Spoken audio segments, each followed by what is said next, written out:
It's going to be a pleasure to have him on the show. I've been waiting for this. He's an amazing musician. He can write, sing, play the guitar, play the piano like an absolute rock star, and makes incredible music to boot.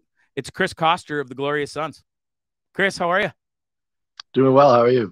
Yeah, thanks. I'm doing well, and I really appreciate you taking the time to join me here on Trippin With Bondzee.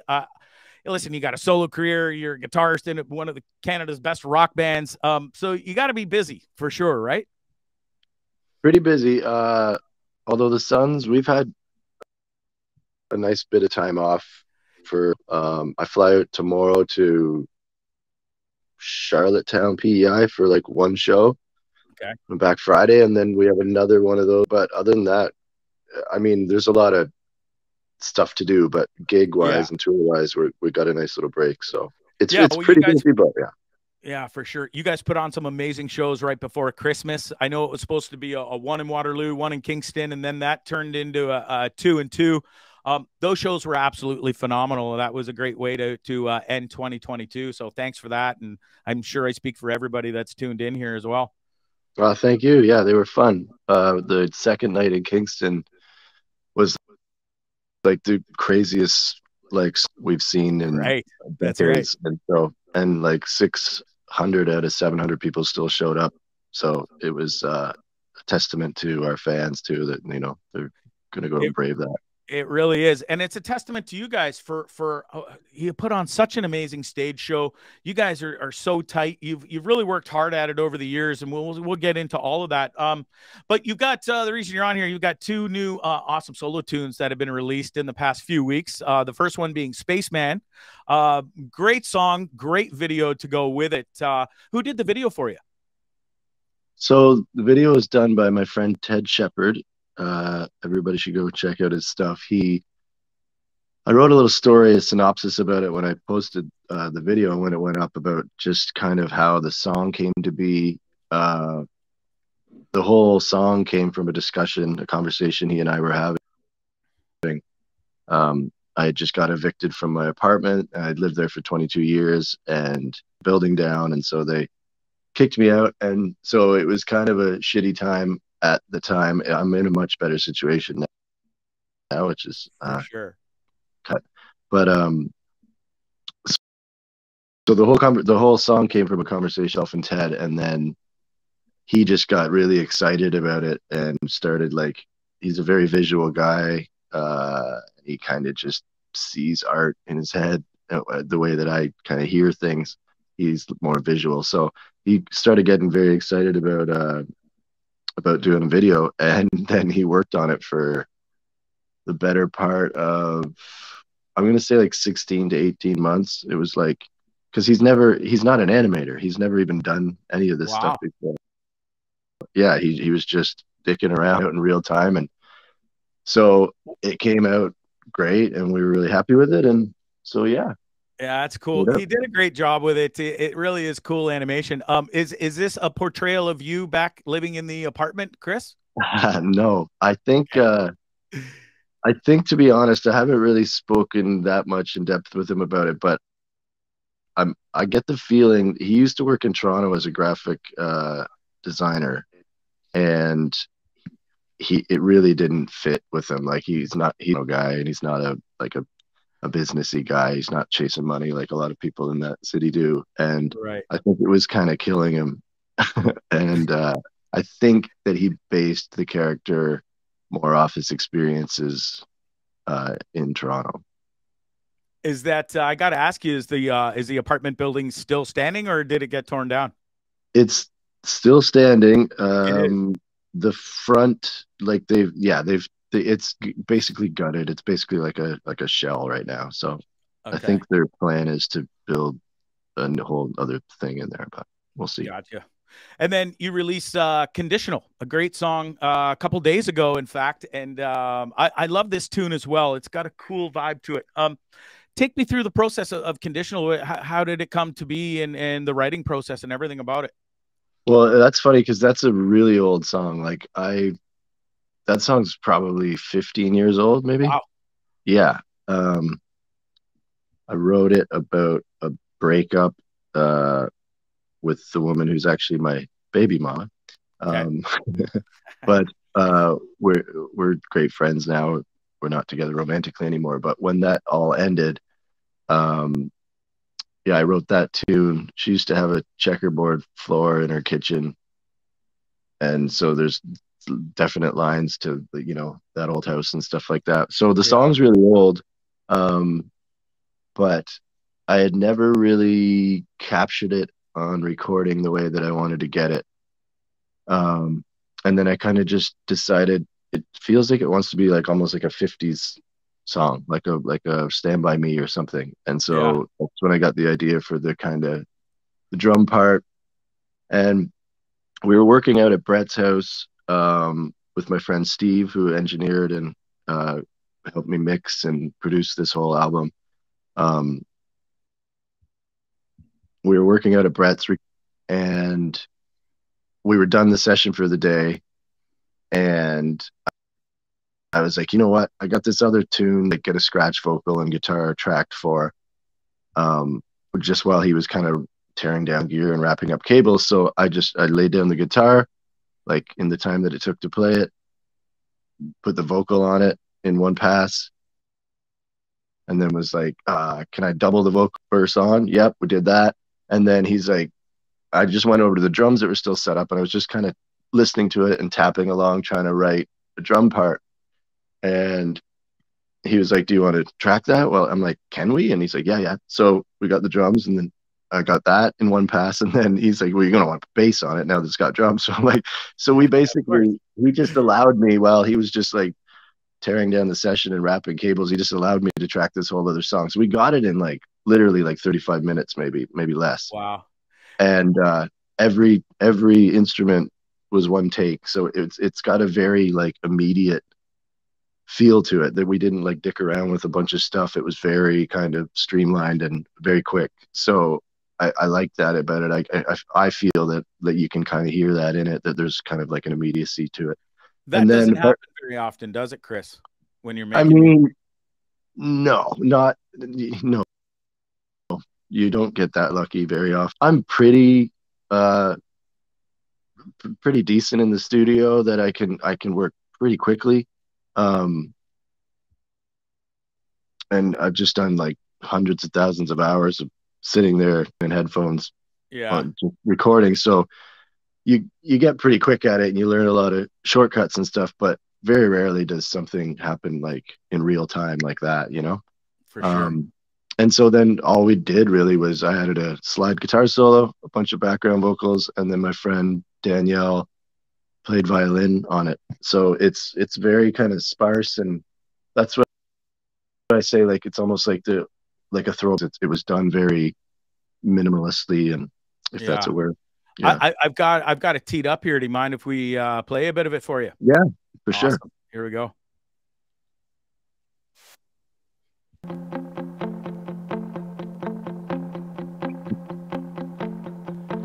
In the sunlight on the wall, she's dancing beautiful That's such a great line, by the way. to the voices on the radio that tell the house pets when she's not at home. And there's a shadow on the checkered floor from where he used to be in the day he slumbers for the nights alone. But the days are numbered. It's been a long time running, just to keep on running back to this, my love.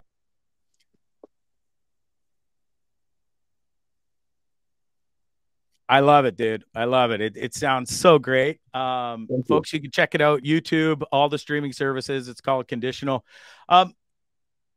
The whole putting out songs must feel great when you especially something that's sort of been around 15 years and you've never really got to release it. I'm sure it's out there, but it was never the way you wanted it, as you said. So it's got to feel pretty good to put out these songs and and have such a great response as you have, eh? It's such a strange feeling because like I can make music all day, every day, and that comes really naturally to me, knock on wood. But um, selling music or selling myself or putting, the networking and all that sort of thing, putting myself out there in those ways, I'm really bad at it. Like there's no other way to explain it. And so I like, yeah, I mean, I didn't even really, set out to make an album. I was just like, when COVID hit, I just started writing and recording a lot again because we had all this time off. And I made the whole thing in my apartment, apart from, tracking some drums out of Brett's, like I said. But it was just kind of this, like, I was just doing it for the love of like tickling my brain that way again, because in the Suns, it's about facilitating Brett's vision a lot more than, Sure. Obviously we all kick it around and we all get our taste in there and we all get our opinions and our vibe in there. But it was just, after so long of doing that, it just felt really exciting to like light up parts of my brain that had kind of been dormant, for a while. And, even just like putting down a track where you're like, Brett would never let this on a song, but you know what I mean? And like this, because, everybody has different tastes and we have similar tastes, but there's also things that we just, you know, For sure. see, Teach their see own. differently. Yeah, that's what a band is. That's what collaboration is. And so that's the magic of that band too, I think. But Does that, mhm. sorry, Chris, does that make No, it no. easier for you when you're writing and making music at home by yourself, say, and is it hard to decipher what you're going to keep for Chris Koster solo or what you're going to share with Brett and the boys in the band, or how does that work? No, like if I'm writing like a fully realized song, then like Brett's not going to sing my lyrics, like you know what I mean. Like it's just a different. If I'm writing like a full song, then that's going to be for me. With the Sun, something or like a chord pattern, or I had this kicking around, and then he gets excited and writes something over it. We do a lot of that, but like it's just not. He's also like like a workhorse of a writer. Like he never stops, so Yeah. he's always sitting on his couch writing songs. So a lot of it is he's bringing in an idea, and then we all you know and kind of turn it into the Glorious Sons. Everybody in that band has a really unique personality, and like nobody plays the guitar like Jammins. It's like he's got his own voice on that instrument, and I play a very different way, and I think that the two of us kind of bounce off each other and work really well that way.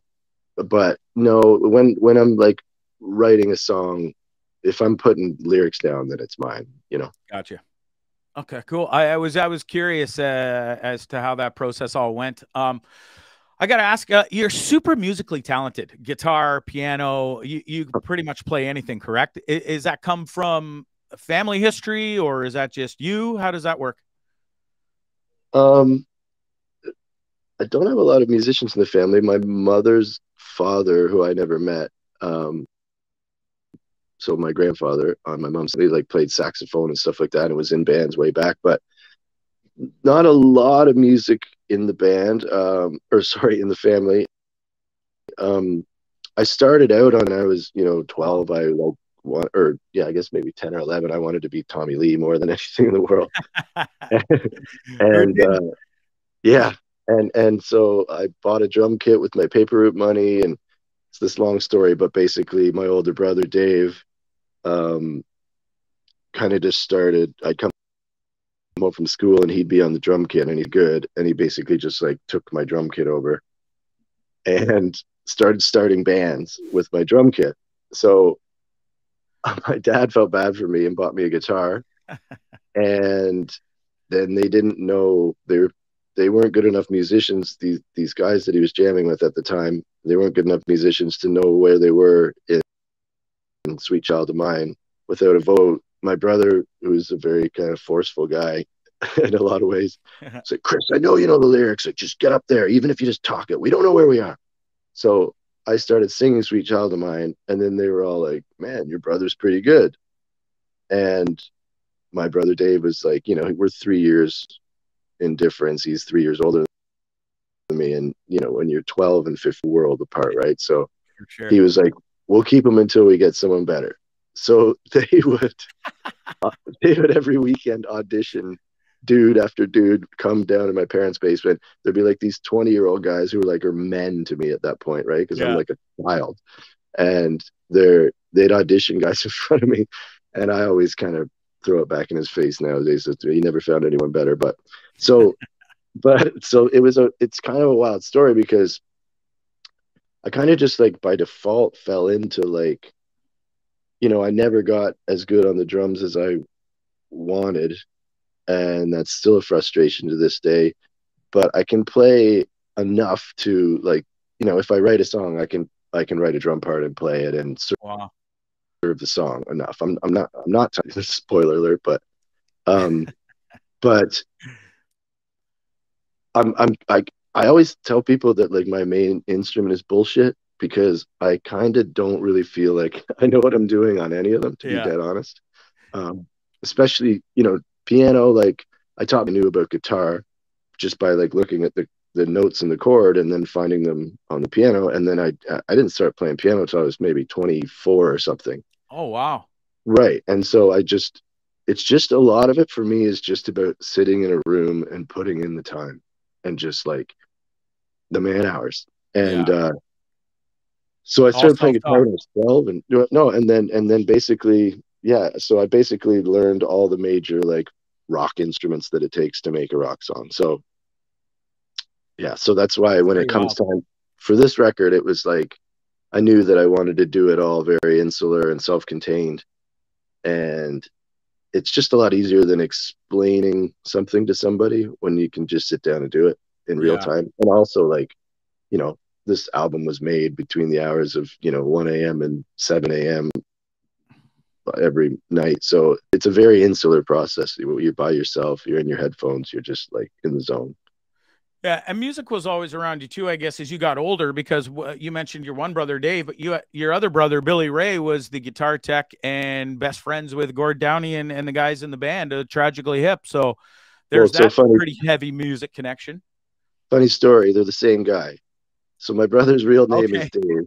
Gotcha. And the Hip gave him, he started working with them when he was like 18 or 19 years old, and he had a huge long mullet. And one day he came back from lunch or something, and somebody was like, "Hey, Billy Ray!" Like after Billy Ray Cyrus. That's hilarious. So that's where so his name is Dave Koster, but he's known by at least 50% of the people, maybe 80% of the people in his life as Billy. So it's just funny. He gets mail to Billy Ray and the whole bit. It's like, that's awesome. Same guy though, yeah. We're talking the Hip a little bit here. Was Gord and the Hip a big influence on you, and then your bands as you got older, teenage years and stuff, being from Kingston and all? Definitely, and kind of more so in the way I love their music and always will, but almost more in seeing how a band works, because I get to kind of peek behind the curtain a bit. That I had a perspective not a lot of people get of a professional. So I definitely learned a lot from, you know, how they ran their organization, how it works, and as well as their music. They were one of those bands where I would never think of them as one of my favorite bands, and then I'd go see them like once a year or a couple times a year, because, you know, my brother would be around and I'd go check, and I'd be like, man, these guys are one of my favorite bands. Like, they're in my top 5 bands of all time. And they were always kind of just like this peripheral thing. But yeah, I would always get reminded about how much I love that band.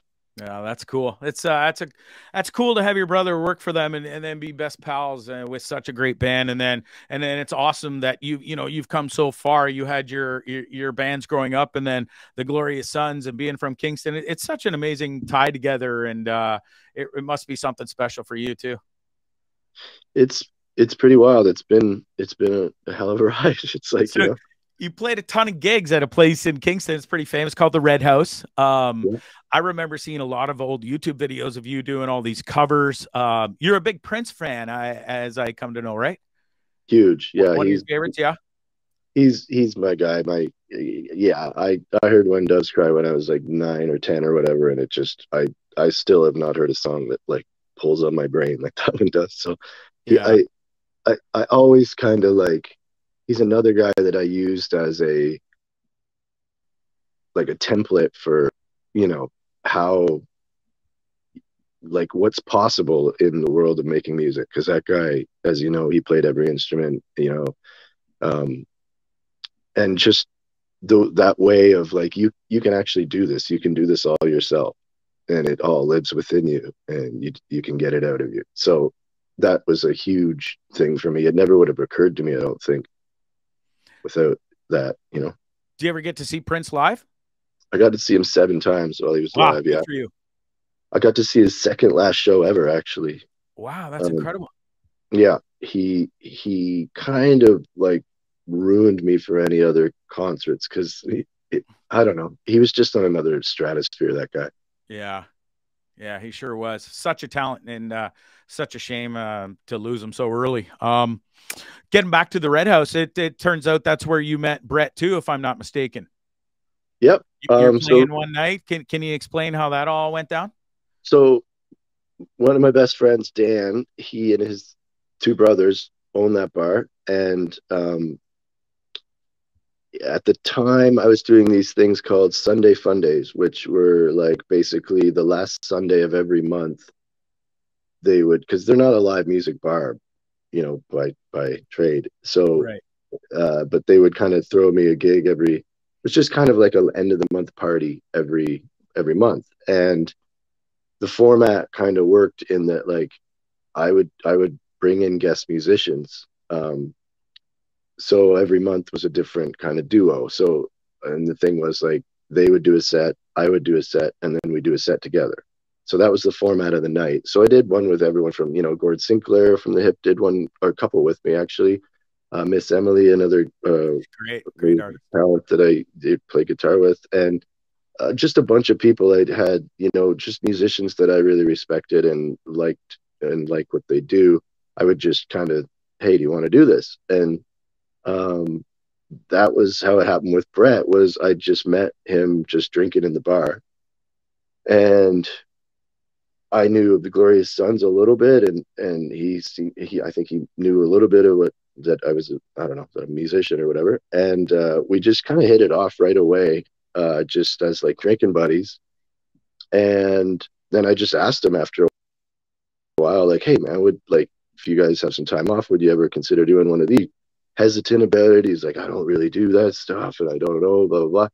And we got together, and we were already like, he was basically kind of living on my couch that summer and floating around, and Okay. he we were like already like writing songs together all the time and stuff, because we were always just like, that was kind of our language. And so we just started jamming a bit, and it was like immediately clear that it was like, oh, this is something here. So that's how the whole thing came to be, because then they had a original guitar player, Andrew, that had decided he wanted to leave the band. I remember just kind of saying to him one time, like, hey, if you ever need somebody to like cover a tour or whatever it is, like, you know, just kind of throwing my hat in the ring. He was like, well, yeah. And he was like, are you sure? Like, you might, that would be like it could be like a 2-year commitment. I was like, let's do a 10-year commitment. What do I got going on? Like, That's and awesome.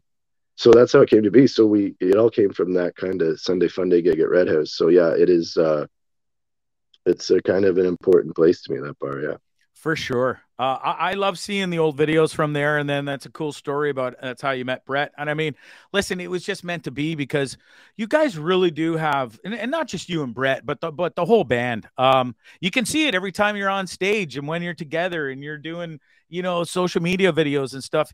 You always just look like you're having a great time. And I'm sure there's turmoil within the band. It happens with everything, but honestly, on the grand scale of things, you guys are super tight on stage. It really comes together, and you can just tell the camaraderie's there and the love of music and for each other's there too. So that's pretty awesome. That's how it comes across. Because for sure, it's like what I love about that band is that, you know, there's certain songs that are like similar every night, but there's some songs in that set where we've never played them the same. Yeah. You know, Brett has a real gift of kind of, you know, leading.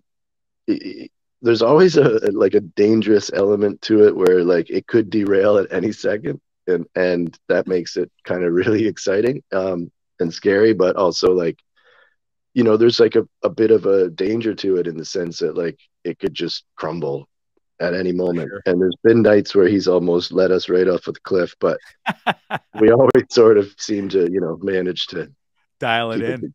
Keep it between the ditches, as I say. Yeah, he's a pretty special front man. I mean, I can't see him being like the bass player and standing back. He's just got this personality to him and this theatrics to him as well. It's pretty fun to watch, and it is cool. Like you said, you got tunes that they never sound the same. Like I've been to, I think, 6 shows. I'm sort of newer because I wasn't living in the country when you guys first started. So, but even 6 times, every show's been different, and that's what I love about it. And the energy's always there. The tunes are kick ass, and the fans love it too. They love you guys.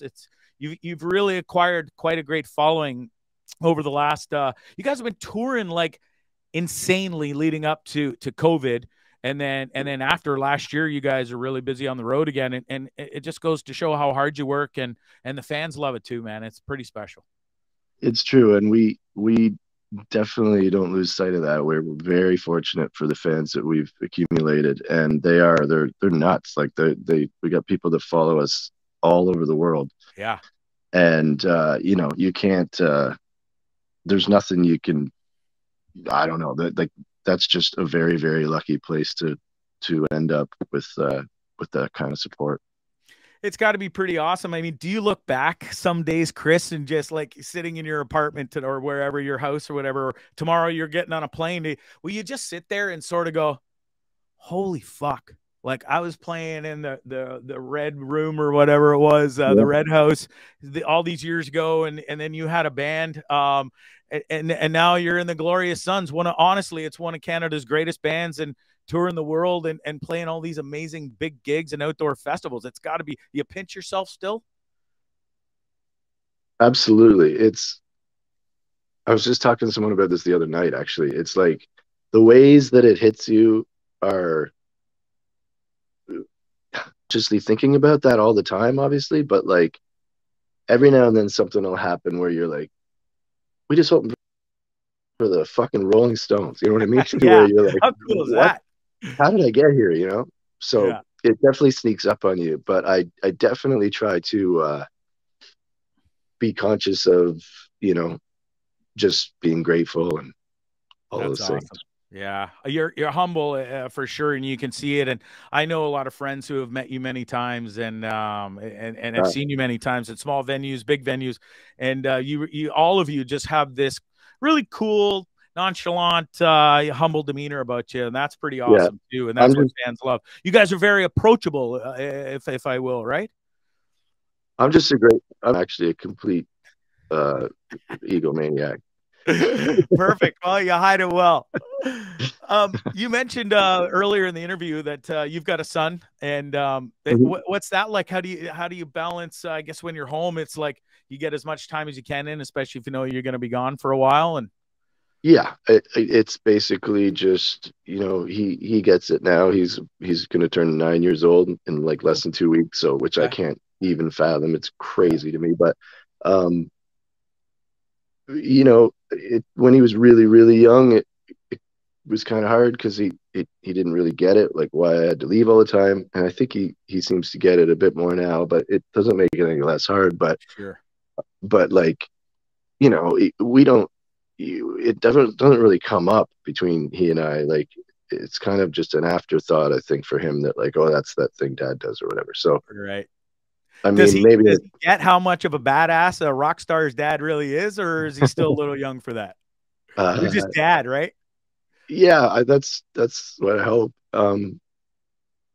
It shows again, and sometimes it shows up in funny places. Like, well, yes, I said we don't really talk about that stuff, but like, there was one day I went to pick him up at school, and he proceeded to every person that we came into contact with, he'd be like, "Oh, that's my dad. He's a rock star." And I was like, "Hello, dude, cut that That's out." awesome. And it's just so funny because I didn't even know he had that concept at that time, and it's just hilarious the way that these things show up. Yeah. Does he like the music? Do you play your music for him a lot, or? He loves "Lean on Me, Love." That's his favorite song. That's what he Cool. told. He Right told on. me that and something by. He told me his two favorite songs were "Lean on Me, Love" by the Glorious Sons and something by Imagine Dragons, and I was like, "Oh, jeez, what happened here? What Well, happened?" at least he likes one of your songs, right?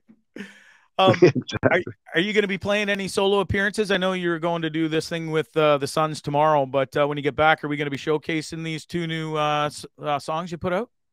So I've put a band together. We've had a couple rehearsals and we're getting that, but I'm really taking my time with it because it needs to be like bulletproof. And I don't want to do anything just for the sake of doing it. I want to be really smart about where and when and why and all of those things. I just want to make sure every box is checked as to like, doing smart gigs. But I will definitely be playing some gigs. I have nothing booked or on the horizon right now, but my kind of like goal with this project is kind of maybe 6 to 10 shows a year, just smart gigs, just doing Yeah, stuff that makes sense.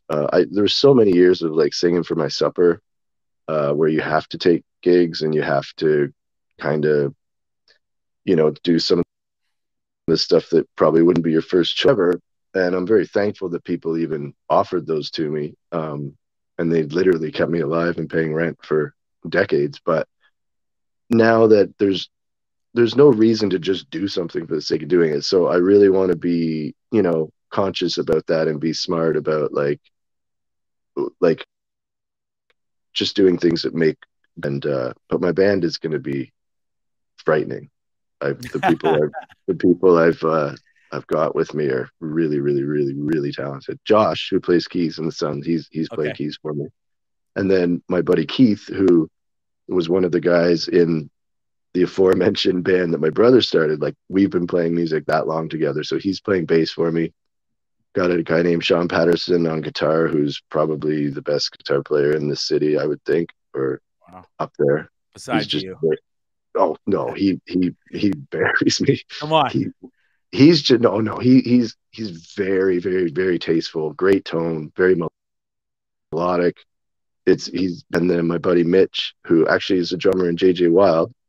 Oh, He's nice. gonna, he's going to be playing some drums for me. So we've jammed a few times, and we're getting the record put together slowly but surely. And there's a lot of music. Like I wrote and recorded 27 songs to get the 12 that are going to come out. So the way that I'm doing it, Spaceman came out, Conditional's the second track, and then I'm releasing it in two parts, almost like as a side A, side B kind of idea. Okay.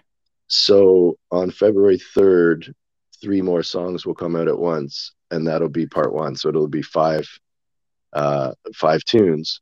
And then I'm just gonna let people sit with those, and kind of depending on the feedback and kind of what the interest is, I'm not sure, maybe in the spring, maybe the summer, put out the second half, which is another 7 songs. So it's 12 songs.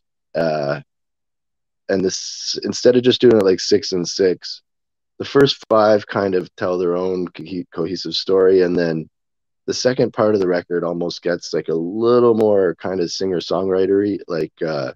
like conditional kind of hints at a bit of that, but like the lyrics get way more kind of personal to myself and maybe a little more storyteller, and so it just seemed like almost two different, like I said, like a side A and a side B. So, and plus nobody has an attention span anymore, including myself. So Right. to put out 12 songs in 2023 is just, it's almost like giving away 11 or 10 or 11 songs, Right. Right. So I'm I just get going to that. space it out in the time that it makes sense. But I'm really, really happy with it, and really kind of proud of what we got, and Cool. I'm pumped for people to hear it. There's And a lot of music. you got some great members in the band there. I love JJ Wild and the drummer. I love Josh on the keyboards for you guys. He just Mhm. looked. I've never seen a guy have more fun playing the keyboards in my entire life, if any instrument for that matter. Well, like I said, like everyone in that band just has this personality on that instrument. I've never, yeah, I mean, how many shows do you go to where you even notice the keyboard player? You know what I mean? Exactly. Right. Yeah, You yeah. definitely noticed Josh. He's He's a a fun guy. He reminds me of Animal back there on the keyboards. big Just time. a different instrument. There's a definite Muppet quality to what he does for sure. But he's a maniac. And not to mention a genius. Like the stuff that he can come up with, like he like weaves his own song into your song a lot of the time. Like he's like a composer in that type of way. It's really something. That's I can awesome. I can give him a song with 4 or 5 piano and keyboard parts on it, and he's gonna amalgamate it all into one and make it sound like it was Mozart Wow. or something. It's just like, okay, that'll work. Talented dude for sure. Do we have a Oh name yeah, for this sort of two-part A side B side album, or is I don't know if I would yeah. call it an album or what? It's an album.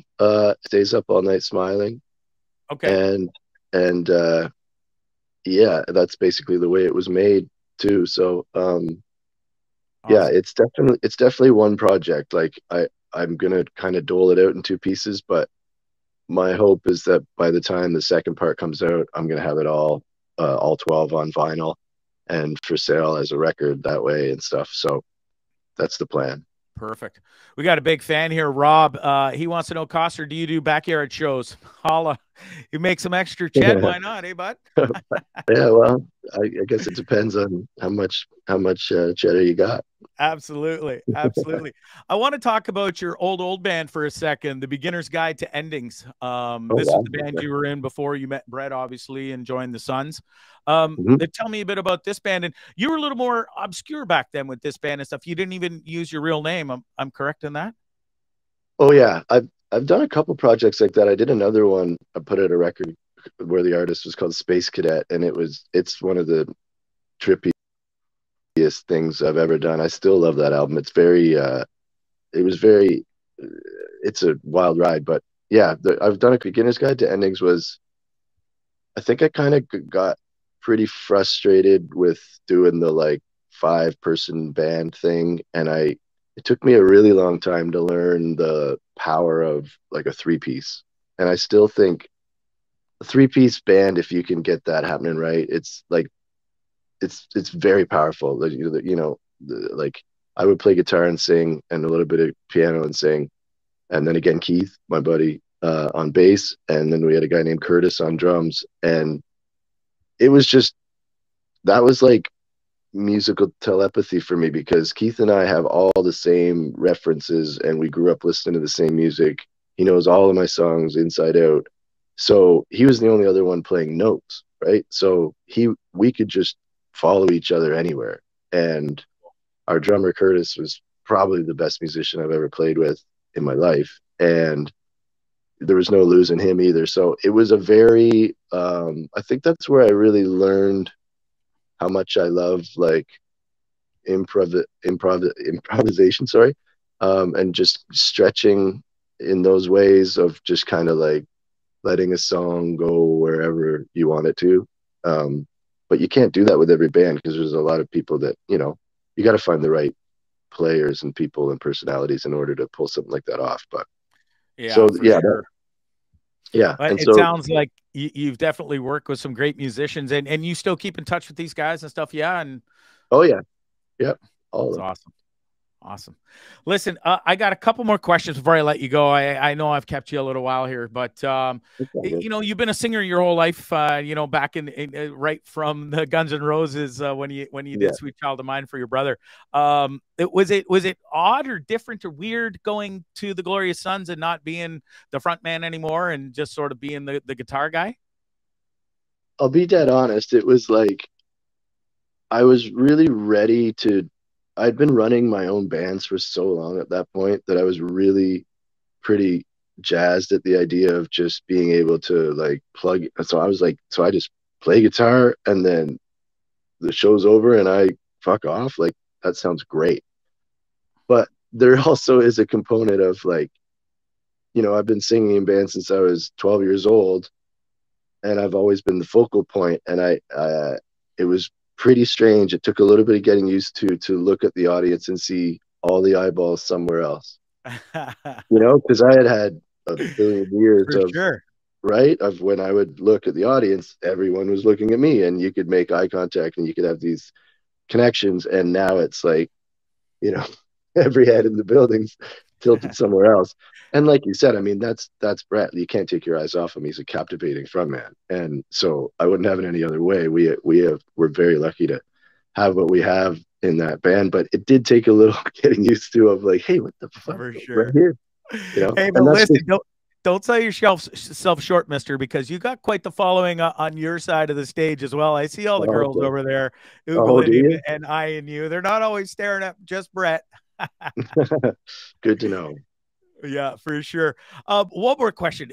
I'm fascinated by this. You play your guitar a lot with the phone. Where did that come from? How did it all start? Honestly, I'm just super lazy. I never like learned to like, even when I have a slide or whatever, I never like put it on my finger. I would always just kind of like flip the guitar up and kind of play it like that.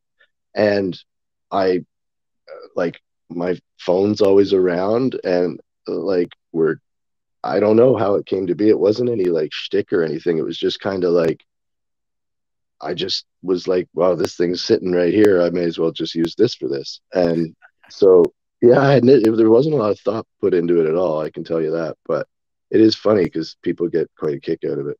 Yeah, well, it's a unique thing, and I remember reading an article not too long ago, and a fella had never seen you guys, and one of the first things he pointed out in his article was you playing your guitar with your cell phone. So Yeah, it definitely doesn't go unnoticed for sure. I'd like to tell you, it's this brilliant statement on today's society and how we're all tethered to our phones and all this stuff, but Yeah, it's just laziness, to be dead honest. hilarious.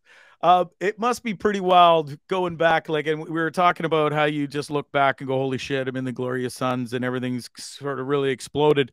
Um, Playing these tiny bars and these little, like the Red House and stuff, and now stadiums, opening for the Stones at what was SoCom Field in California, and all these awesome other great venues.